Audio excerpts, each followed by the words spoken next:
Bonjour mes petits flocons et bienvenue sur la chaîne. J'espère que vous allez bien. Aujourd'hui, petite vidéo sur un sujet peu abordé. Si on sait que toutes les princesses Disney, enfin la plupart, se marient et vivent heureuses, et n'ont cependant jamais eu d'enfants reconnus par Disney.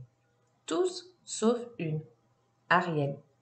Alors pourquoi Disney a décidé de faire d'Ariel une maman dans La Petite Sirène 2? Allez, générique!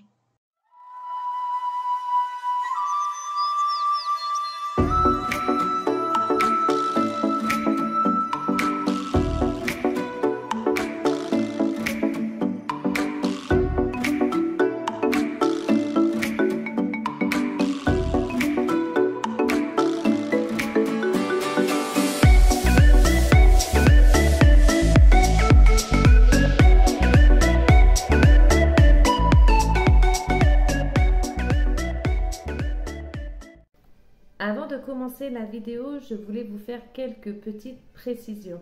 Les théories qui sont citées dans la vidéo et dans toutes les autres vidéos ne sont pas mes théories.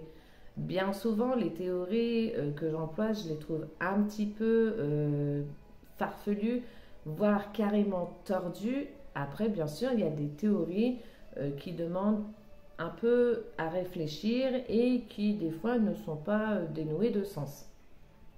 Néanmoins, ces théories, vous pouvez les trouver partout sur le net. Alors moi, je les trouve principalement sur le site de Reddit ou sur le site de Quora. Mais voilà, si jamais j'ai offensé quelqu'un sur les différentes théories que j'ai pu citer dans les vidéos, je m'en excuse, ce n'était absolument pas mon intention.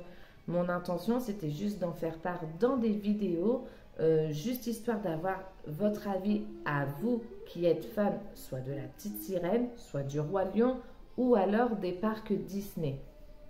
Donc voilà, c'était juste une petite précision que je tenais à mettre en place suite à ma précédente vidéo qui apparemment a offensé certaines personnes. Donc du coup, je m'en excuse, ce n'est absolument pas mon intention d'offenser qui que ce soit. Ce sont juste des théories que l'on retrouve partout sur les nets. Vous les trouvez d'ailleurs sur YouTube également. Mais voilà, c'est pas du tout mon intention d'offenser qui que ce soit. Au contraire, c'est plutôt l'intention de pouvoir interagir avec d'autres personnes. C'est juste uniquement pour ça. Donc du coup, je voulais vous faire juste cette petite précision. Maintenant, place au contenu de la vidéo. La Petite Sirène est considérée comme le second âge d'or de Disney. Et pour le coup, Disney a décidé, 10 ans après, de réaliser une suite à ce film.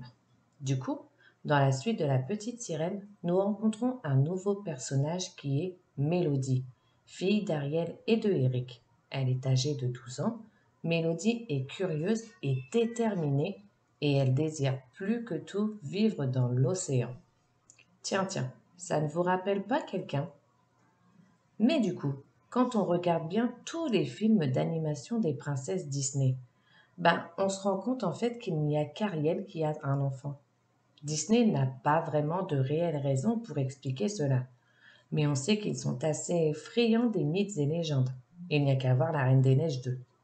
Et du coup, certains fans pensent que Disney s'est une nouvelle fois inspiré d'une très ancienne légende que l'on trouve dans la mythologie. Et ce n'est pas n'importe quelle légende, puisque les historiens pensent que c'est cette déesse qui aurait inspiré toutes les histoires autour des sirènes. En effet, il semblerait que la toute première sirène mentionnée dans la culture mésopotamienne ait eu un enfant avec un mortel.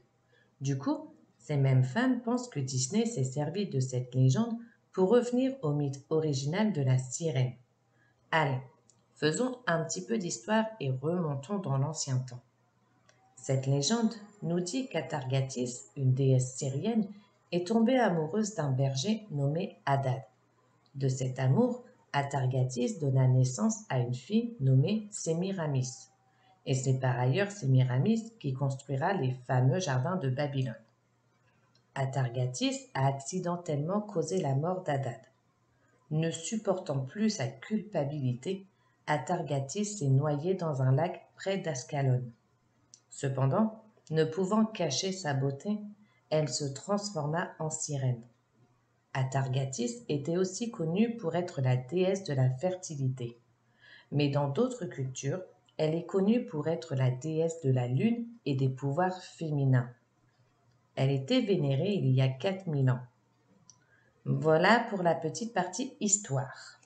Une autre théorie fut émise sur le site de Quora et qui peut sembler un peu plus logique.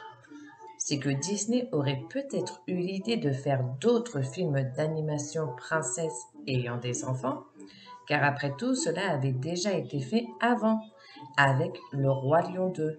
Bon, ok, ce n'est pas avec des humains, mais du moins, cette suite ayant eu des critiques assez bonnes, eh bien Disney a sûrement voulu surfer sur cette vague et donner des enfants à tout le monde.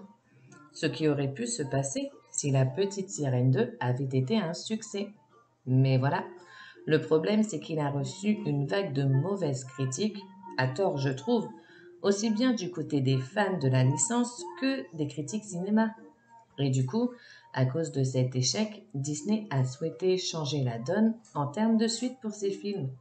Et ils sont revenus sur l'idée de donner un enfant aux autres princesses. Il faut le dire, les fans de Disney attendaient plus des nouveautés et non un film dont on peut soupçonner l'intrigue, puisque le script est l'inverse du premier opus. Mais cependant, il y aurait une autre raison quant à cet échec.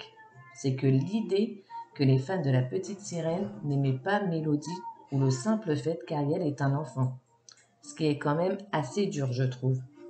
La seule raison pour laquelle Disney n'avait pas eu plus de films montrant des princesses Disney avec des enfants, c'est tout simplement parce que ça n'a pas marché quand ils l'ont essayé, et parce que les suites étaient à ce moment-là la seule chose qu'ils avaient en tête. Voilà mes petits flocons, on ne peut jamais vraiment savoir quelles sont les véritables raisons qui font que Disney ait certaines idées de script, comme celui de La Petite Sirène 2. Mais moi, j'avoue que c'est un film que j'apprécie beaucoup, même s'il est en dessous de son prédécesseur. J'espère que vous avez apprécié la vidéo. Si c'est le cas, on met un max de pouces en l'air. Et surtout, n'oubliez pas de vous abonner.